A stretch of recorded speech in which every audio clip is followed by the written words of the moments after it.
손자 발표회를 손꼽아 기다렸습니다. 그런데 복지 아파트의 규정 때문에 할머니는 결국 갈 수 없었습니다. 그날 밤 달력 위에 동그라미 쳐둔 날짜는 눈물에 번져버렸죠. 여러분, 과연 이 할머니의 선택은 잘한 걸까요?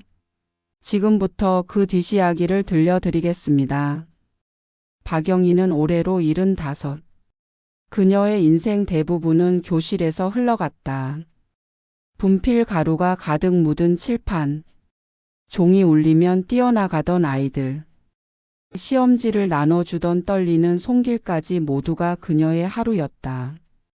사춘기 아이들의 고집스러운 얼굴도, 막내 제자가 건네던 서툰 손편지도 여전히 마음속에 선명했다.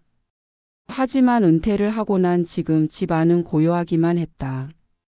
눈을 뜨면 들려오던 소음 대신 낡은 시계의 초침 소리가 귓가를 때렸다.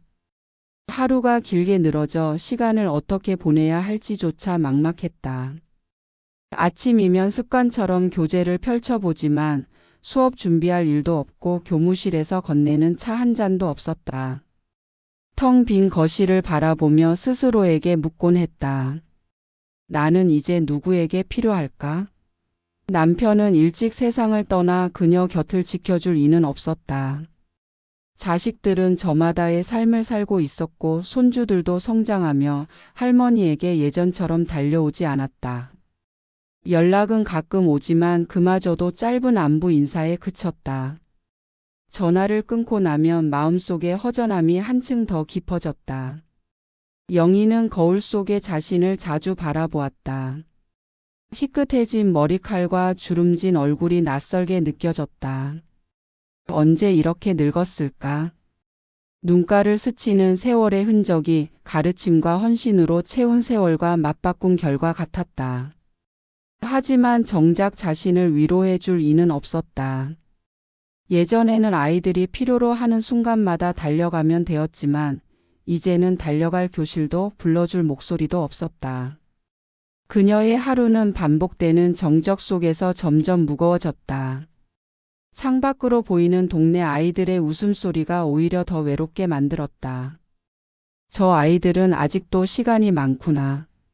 나는 이제 남은 시간을 어떻게 써야 할까? 과거를 떠올리면 눈물이 나고 미래를 생각하면 두려움이 밀려왔다. 친구들도 하나둘 연락이 끊기고 혼자 남은 방은 점점 차갑게 느껴졌다. 퇴직이라는 단어가 이렇게 깊은 공허를 안겨줄 줄은 몰랐다. 교사였던 그녀는 수많은 아이들에게 꿈을 심어주었지만 이제는 자기 자신에게 어떤 꿈도 줄 수 없었다. 이대로라면 평생 남은 날들을 홀로 보내야 하는 건 아닌지 그 불안이 영희의 마음을 갉아먹고 있었다. 어느 날 오후 장남 도연이 집을 찾았다. 하얀 가운을 입은 채 병원에서 곧장 달려온 듯 얼굴에는 피곤함이 묻어 있었지만 어머니를 향한 미소만큼은 따뜻했다. 엄마, 요즘 어떻게 지내세요? 영희는 잠시 머뭇거리다 대답했다. 그냥 뭐 집에 있지. 책도 보고 텔레비전도 보고. 말끝은 점점 흐려졌다. 스스로도 공허한 답변이라는 걸 알았기 때문이다. 도연은 그런 어머니의 눈빛에서 쓸쓸함을 읽어냈다. 그는 잠시 침묵하다 조심스럽게 꺼냈다. 엄마, 복지 아파트 한번 가보실래요? 요즘 어르신들 많이 계신 곳인데 교양 강좌도 있고 또래 분들이랑 어울릴 수 있다 하더라고요. 제가 근무하는 병원에서도 자주 협력하는 곳이에요. 영희의 마음은 순간 얼어붙었다. 복지 아파트라는 단어가 마치 집을 떠나라는 말처럼 들렸기 때문이다. 이 집은 남편과 함께 살던 공간, 자식들을 키우던 추억이 배어 있는 곳이었다. 그곳을 떠난다는 상상만으로도 가슴이 저려왔다. 도연아, 엄마더러 이제 짐이 되니까 나가라는 거니? 떨리는 목소리에 서운함이 묻어났다. 도연은 황급히 손사래를 쳤다. 아니에요, 엄마. 절대 그런 뜻 아니에요.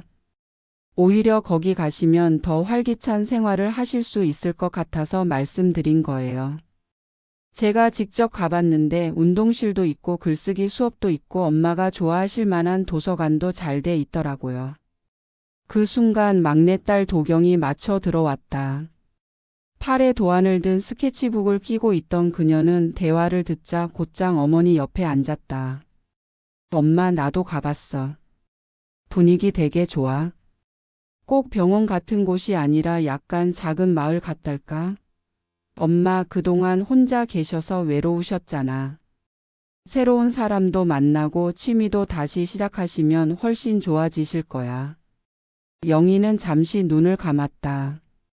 아들, 딸의 말은 일리가 있었다. 사실 그녀 자신도 외로움을 버티기 힘들다는 걸 잘 알고 있었다. 하지만 마음 한편에서는 여전히 두려움이 고개를 들었다. 평생을 지낸 집을 떠나 낯선 곳으로 간다는 게 쉽지 않았기 때문이다. 그녀는 마지막으로 물었다. 그래, 만약 내가 거기 들어가면 너희들은 얼마나 자주 올 수 있겠니?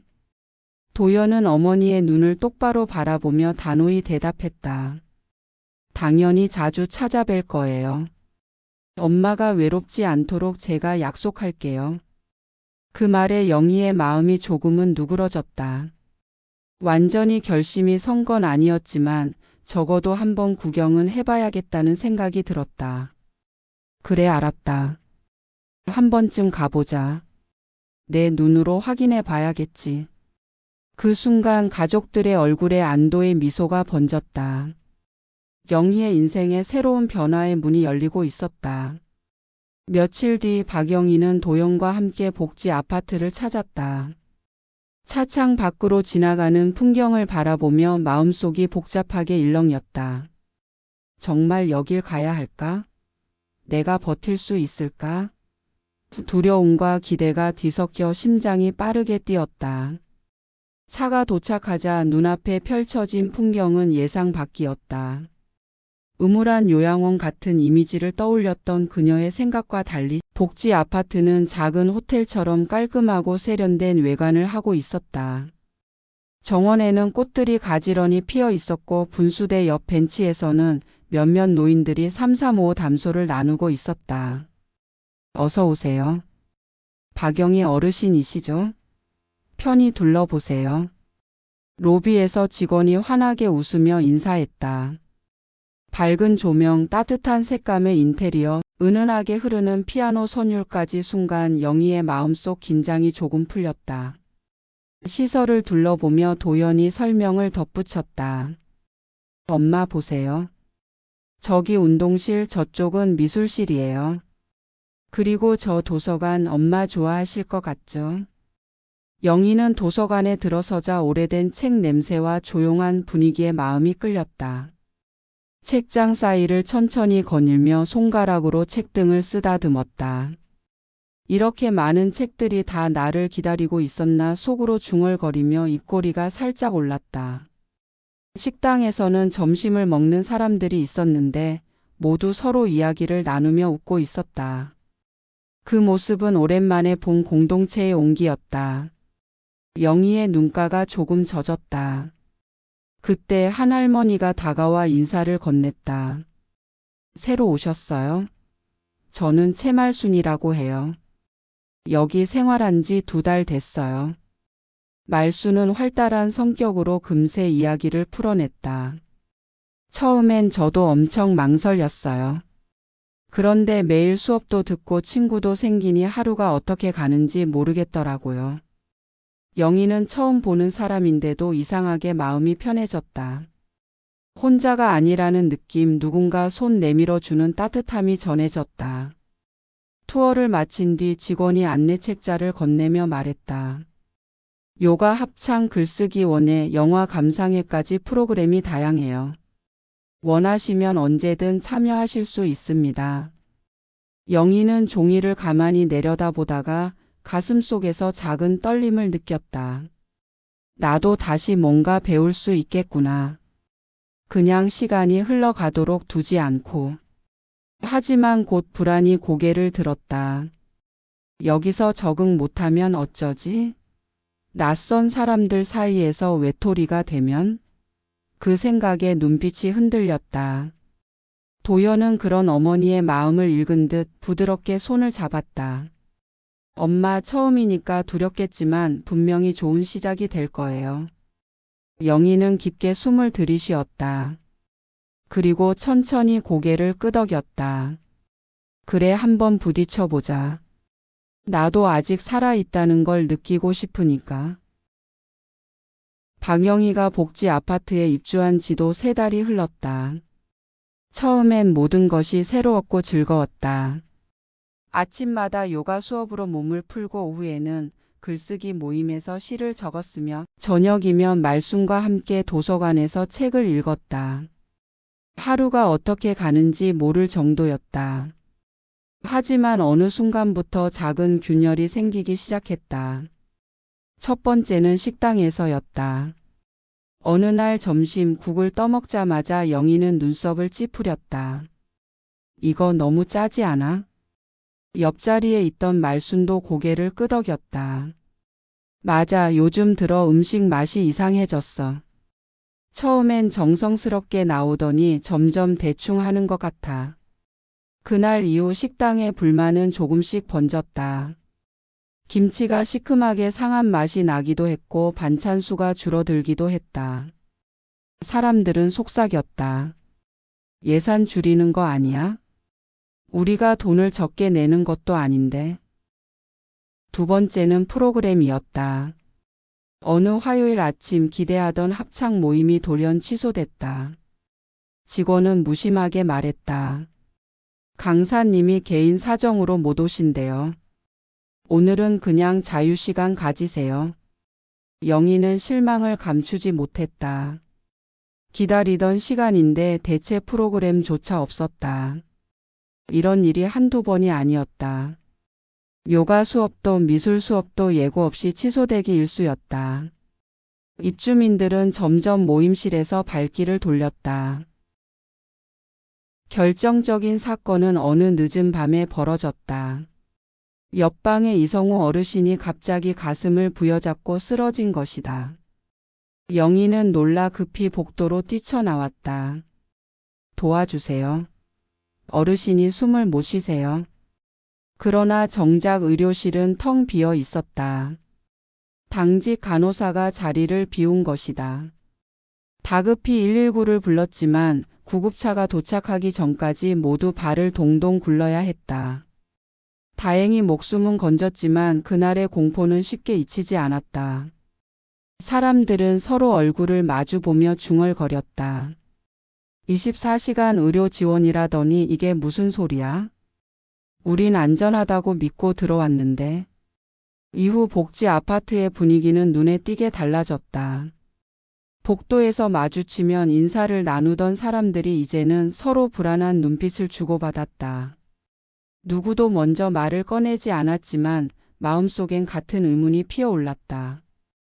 여기가 정말 우리가 믿고 맡길 수 있는 곳일까? 영희는 밤마다 잠을 이루지 못했다. 처음 들어왔을 때 느꼈던 설렘은 사라지고 그 자리를 불안과 의심이 차지했다. 벽에 걸린 안내문 속 안전하고 행복한 노후라는 문구가 아이러니처럼 느껴졌다. 거울 속 자신에게 중얼거렸다. 내가 잘못 온 걸까? 내가 너무 쉽게 믿은 걸까? 한밤중 창밖을 내다보던 그녀의 마음은 무겁게 가라앉았다. 이곳에서의 생활이 더 이상 희망의 시작이 아닌 또 다른 시련이 될지도 모른다는 예감이 짙게 드리워졌다. 시간이 흐르면서 박영희의 마음속 불안은 점점 커져갔다. 하지만 결정적인 상처는 시설의 문제가 아니라 가족과의 거리가 멀어졌음을 깨달은 순간이었다. 손자 준호가 학교에서 발표회를 한다는 소식을 들었을 때 영희의 가슴은 오랜만에 설렘으로 뛰었다. 작은 손이 들고 있는 연극 대본, 발표를 준비하며 떨리는 목소리, 그 모든 것을 직접 보고 싶었다. 그녀는 달력에 크게 동그라미를 치며 그날을 기다렸다. 하지만 행사 전날 관리사무소에서 공지가 내려왔다. 입주민의 안전을 위해 야간 외출은 제한됩니다. 특별한 사유가 아니면 외출을 삼가해 주시기 바랍니다. 그 글귀를 보는 순간 영희의 가슴이 철렁 내려앉았다. 발표회는 저녁에 열렸다. 아무리 생각해도 특별한 사유로 인정받기는 어려워 보였다. 그녀는 관리 직원에게 조심스럽게 물었다. 제 손자 발표회에 가고 싶은데 외출이 가능할까요? 직원은 무표정한 얼굴로 대답했다. 규정상 어렵습니다. 안전을 위해 정해진 방침이니 양해 부탁드립니다. 딱 잘라 끊는 말투였다. 영희는 더 말을 잇지 못하고 돌아섰다. 발표회 날 방 안에서 전화를 걸었다. 준호야, 할머니가 미안하다. 오늘 못 갈 것 같구나. 수화기 너머로 잠시 정적이 흐른 뒤 손자의 목소리가 들렸다. 정말요? 할머니 꼭 와주실 줄 알았는데. 준호의 실망 가득한 목소리는 영희의 가슴을 깊이 찔렀다. 그녀는 억지로 웃는 듯 말했지만 목이 메어 말끝이 떨렸다. 다음엔 꼭 갈게. 할머니가 내 얘기 듣고 싶어서 달력에도 크게 표시해 놨었는데. 전화를 끊자마자 눈물이 왈칵 쏟아졌다. 달력 위에 동그라미 쳐둔 날짜가 흐릿하게 번져 있었다. 그날 밤 영희는 침대에 누워 천장을 바라보며 속으로 수없이 자책했다. 나는 왜 여기 들어온 걸까? 아이들과 함께할 소중한 시간을 이런 규정 하나 때문에 놓쳐야 하다니. 며칠 뒤 큰아들 도연이 찾아왔을 때도 그녀는 쉽게 웃지 못했다. 도연은 어머니의 얼굴을 보며 물었다. 엄마, 무슨 일 있으세요? 얼굴이 많이 수척해지셨어요. 영희는 잠시 망설이다 결국 속마음을 털어놓았다. 내 아들 발표회에 내가 가지 못했어. 여기 규정 때문에 준호가 많이 실망했더라. 도연의 얼굴이 굳어졌다. 그는 미안하다는 말을 반복했지만 영희의 상처는 쉽게 아물지 않았다. 그날 이후로 자식들과의 연락은 점점 뜸해졌다. 처음엔 매주 찾아오던 발걸음이 한 달에 한 번으로 줄었고 전화도 간헐적으로만 걸려왔다. 자식들은 엄마 일이 바빠서 아이들 학원 때문에라는 말로 미안함을 감췄다. 하지만 영희는 알아차릴 수 있었다. 이제 자신이 그들의 삶에서 우선순위가 아니라는 것을. 밤마다 그녀는 창가에 앉아 현관문을 바라보았다. 누군가 들어올 때마다 혹시 가족이 아닐까 고개를 들었지만 매번 낯선 얼굴뿐이었다. 방 안에는 달력에 남겨둔 동그라미만이 외롭게 빛나고 있었다. 내가 꿈꿨던 노후는 이런 게 아니었는데. 그녀의 속삭임은 텅 빈 방 안에서 메아리처럼 돌아왔다. 복지 아파트의 균열은 시간이 지날수록 커져만 갔다. 식당 음식의 부실, 자주 취소되는 프로그램, 의료 지원의 공백. 불만은 수면 위로 떠올랐지만 누구도 나서서 크게 말하지 않았다. 모두가 불평만 속삭일 뿐이었다. 그런데 어느 날 저녁 식당에서 한 사건이 벌어졌다. 이게 무슨 음식입니까? 반찬이 상했잖아요. 한 어르신이 목소리를 높였다.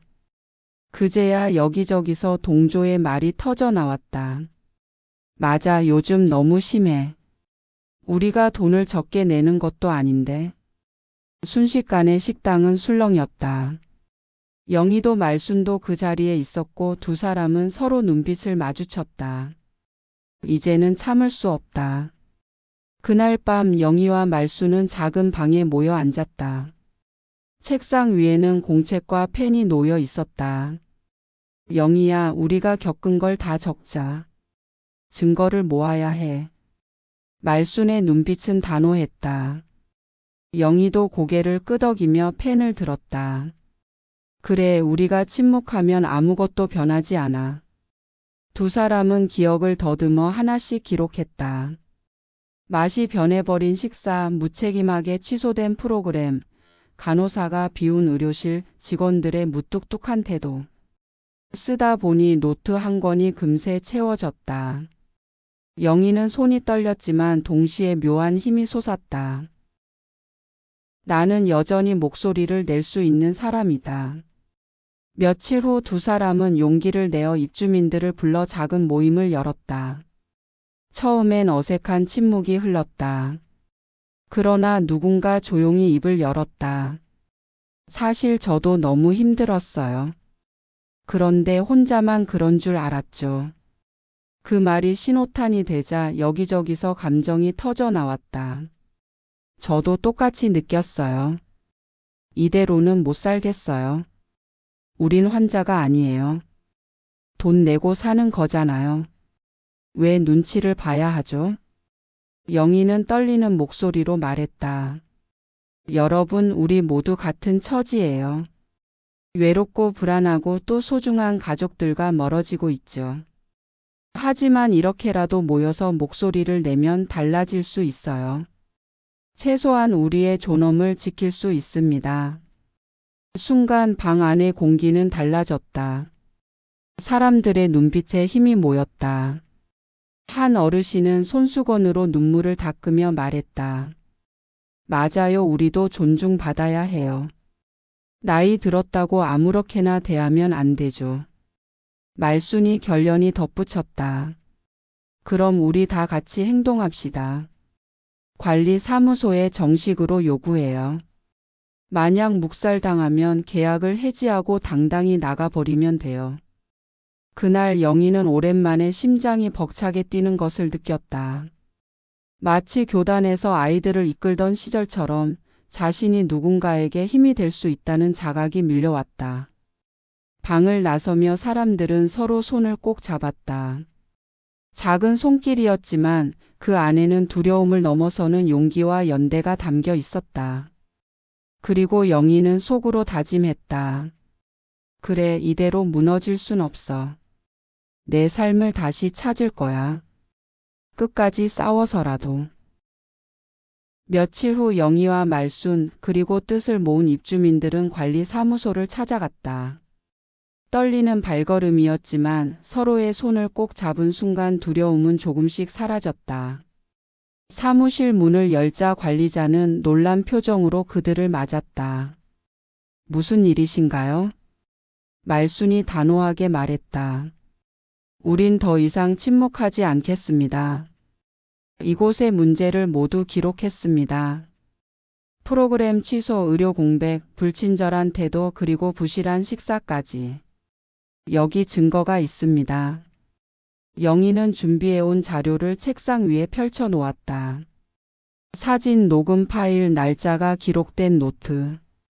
관리자의 얼굴빛이 점점 굳어졌다. 이건. 그가 말을 잇지 못하자 영희가 목소리를 높였다. 우리는 노인이지만 여전히 인간입니다. 존엄과 권리를 무시당한 채 살 수는 없습니다. 개선이 없다면 우리는 이곳을 떠날 겁니다. 그리고 그 사실을 세상에 알리겠습니다. 순간 방 안에 팽팽한 긴장감이 흘렀다. 그러나 그 긴장 속에서 영희는 오히려 이상한 평온을 느꼈다.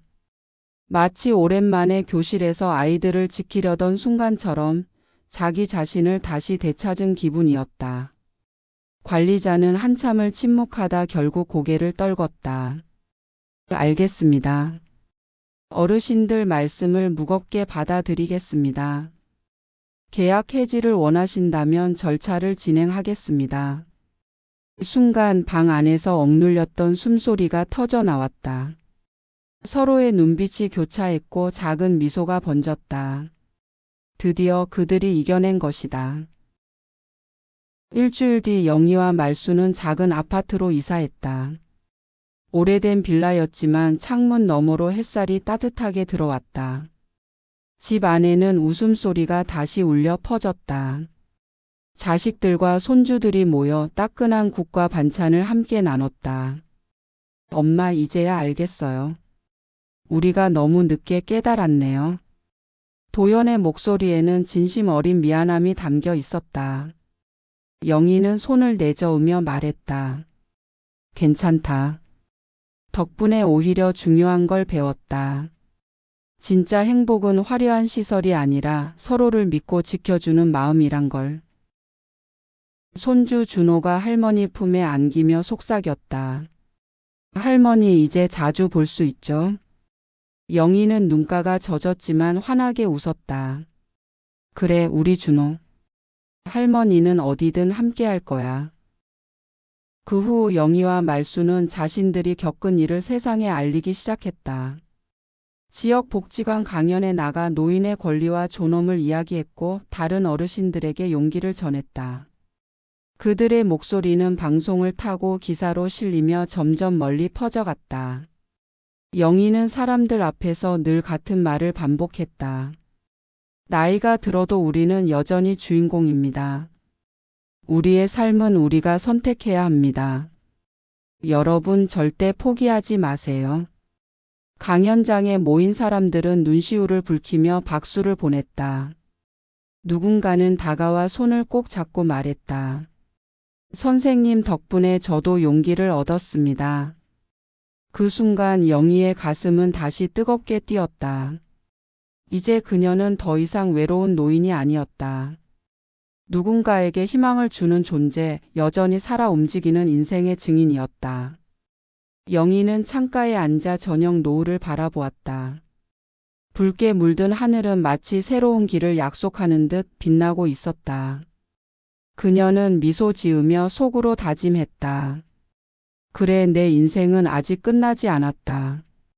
나는 지금도 걷고 있고 앞으로도 걸어갈 것이다. 당당하게 그리고 나답게.